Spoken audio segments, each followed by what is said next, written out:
जय हिंद, अस्सलाम वालेकुम। मेरा नाम मोहम्मद फिरोज और आप देख रहे हैं यह 7 न्यूज।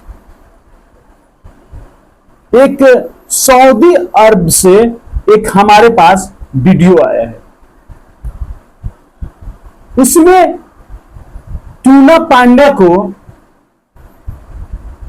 नजर आलम साहब ने, जो अभी वर्तमान में अभी नजर आलम साहब सऊदी अरबिया है, उन्होंने क्या कहा है और ओसामा को लेकर क्या खुलासा किया है, टूना पांडे के बारे में क्या खुलासा किया है, आरजेडी के बारे में क्या कहा है, आइए हम उनकी वीडियो देखते हैं। टूना बाबा के प्रणाम करतनी। हाँ न, टूना बाबा के प्रणाम बा। वो बड़ा कट गए, ज़्यादा बात तब हो गए, काम आ गए, तो टूना बाबा के प्रणाम बा। बाकी सब लोग के भाई दोस्त यार लोग के नमस्कार, सलाम अलैकुम।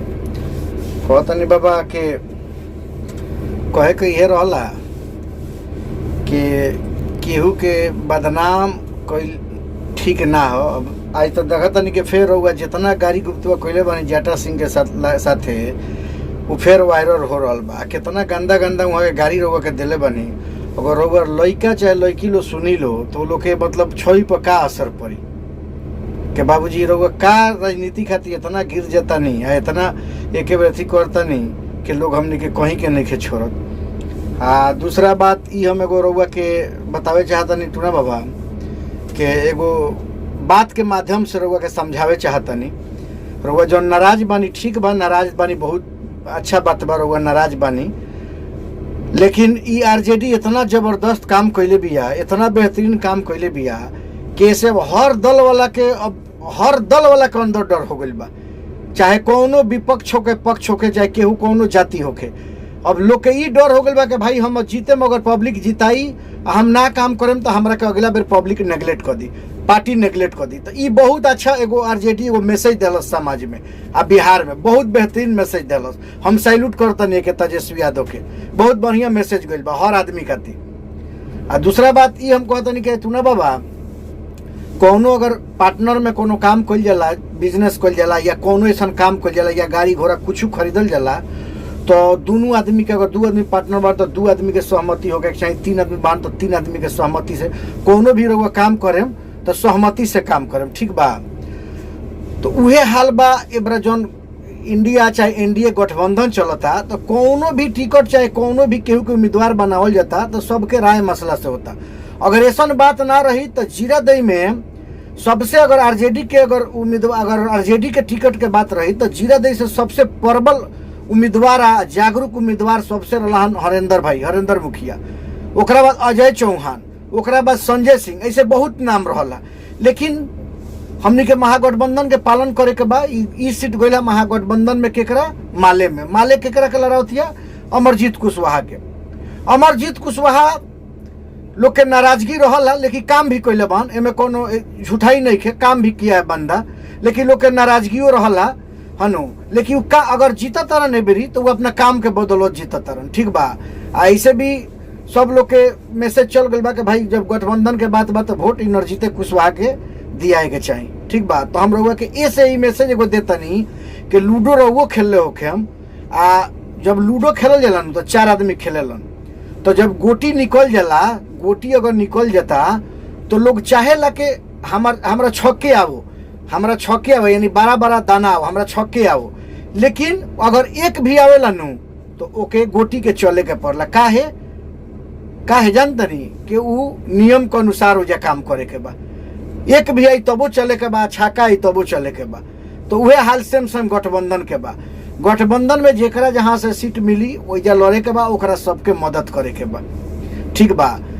दूसरा बात, हम तीसरा बात ही कहतनी सिवान के सब लोग के, सिवान के 8 विधानसभा के भाई नाम धक हम नहीं कहत, हम ही कहतनी कि भाई ऐसा वोटिंग करे के बाद, चाहे ऐसा अच्छा तरीका से मेरी जे भी आई ओकरा के जितावे के बाद, चाहे मदद करे के बाद, ताकि अगर सरकार बन जाती है गठबंधन के तो ई आदमी के अंदर अफसोस, जैसे हम अपन बात एग्जाम्पल करतनी, अगर हम वोट नहीं देते, अगर काल के डेट में सरकार बन जाती है, चाहे हमारे विधायक जीत जाता रहन, तो ई अगर हमरा अफसोस हमरा दिल में ना रहो कि भाई हम कोनो काम खातिर जाई तो हमरा शर्म से सर झुकावे के पड़ो, ऐसे हम वोट नहीं देले।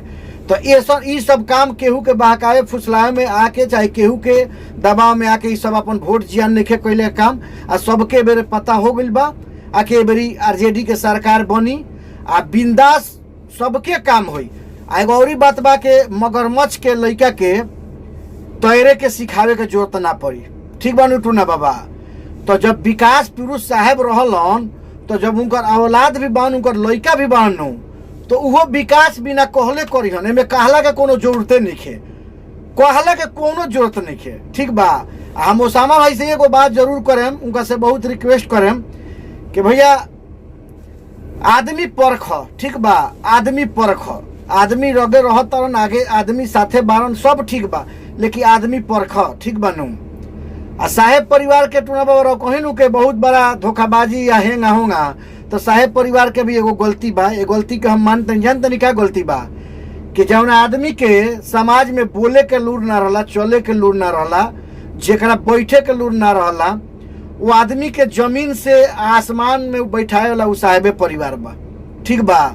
और वो आदमी के जेकरा जेकरा के अपने अंधेरा में रह के आ दूसरा के जलावे के उजाला करे के उ काम कैले बा उ परिवार। इतिहास गवाह बा, हम नहीं कहत, इतिहास गवाह बा। रमेश कुशवाहा साहब के साथ 2-3 बार इलेक्शन लड़लन, विधायकी लड़लन, संसद के चुनाव लड़लन, बुरी तरह हार गइलन। मुलाकात भइल साहब से, जेल के अंदर गठबंधन भइल, साहब एक बेर अपने लोग से कह दिलन के जिता देवे के बा, बम्फर वोट से जीतलन। इंद्रजीत कुशवाहा भी इलेक्शन लड़ चुकल बान, पहले हार के सामना करे के बा, गठबंधन भइल, मैडम मदद कैली, जीत गइलन। बाचा पांडे के हुए हाल भइला, बाचा पांडे के रउआ टूना बाबा अपना दिल पर अपना जौना देवी देवता के मानत हो ओकर कसम खा के रउआ कहीं, हम अपना जौन ऊपर वाला के मानत उनकर कसम खा के कहते रउआ मीडिया के सामने ये बात आके कहले बनी के ना कि अगर हमरा भाई के विधायक बने का औकात ना रहला, लेकिन साहेब परिवार के दन का हमार भाई एबार विधायक बन गल बान आ हम 2-2 बेर एमएलसी बनल बनी। अगर ये बात के रउआ खंडन कर देता नहीं मीडिया के सामने आके, तो रउआ के घर में 1 साल गुलामी के काम करे, नौकर के काम करे बिना पैसा के। अगर ये बात कर कह देता नहीं आके के ना हम ऐसा बात नहीं कह लेता, ठीक बा। परिवार बा एक साथ बा, ऊंच नीच होला, लेकिन बाबा एक बेर हेंग आके ना मीडिया पर चाहे फेसबुक पर केहू के एक बेर हेंग ना बदनाम कल जाला, ठीक बानू। तो सिवान वासियों से सब केहू से भाई गुजारिश बा, नियोरा बा कि कहीं वोट दिहल भाई सोच समझ के दिहल भाई, ताकि जीतला के बाद सरकार बनला के बाद मुंह छुपावे के जोत ना पड़े कि भाई हम वोट नहीं दिले, केंगा जाई और बिहारी चाचा लगे, चाहे केंगा जाई अनवारुल हक के लगे, चाहे केंगा जाई गुप्ता जी के लगे, चाहे कुशवाहा जी के लगे। तो बिंदास वोट दिला के काम बा। आ एकदम जय हिंद, जय बिहार, जय राजद। आ ओसामा साहब जिंदाबाद, साहब परिवार जिंदाबाद, और बिहारी चाचा जिंदाबाद। और वह कहीं बच्चा बाबा के टूना बाबा के उनका केहू ना चाहिए, तो रउआ धमका के डरवा के केहू के दिमाग से निकाल सकतनी कि हुनकरा के साथे मत जाओ, हुनकरा फिर मत रहो, हुनका लगे मत बैठो, लेकिन हे दिलवा में से नहीं निकाल सकत, हे दिल से नहीं निकाल सकत। साहेब परिवार सिवान के दिल में बसेला, दिल में। जब साहेब के इंतकाल हो गल तो बहुत लोग कोशिश कइल कि बच्चा बा, छोटा बा, लइका बा, डरवा के धमका के भगा दो, उजाड़ दो, सिवान से हई कर दो, हऊ कर दो।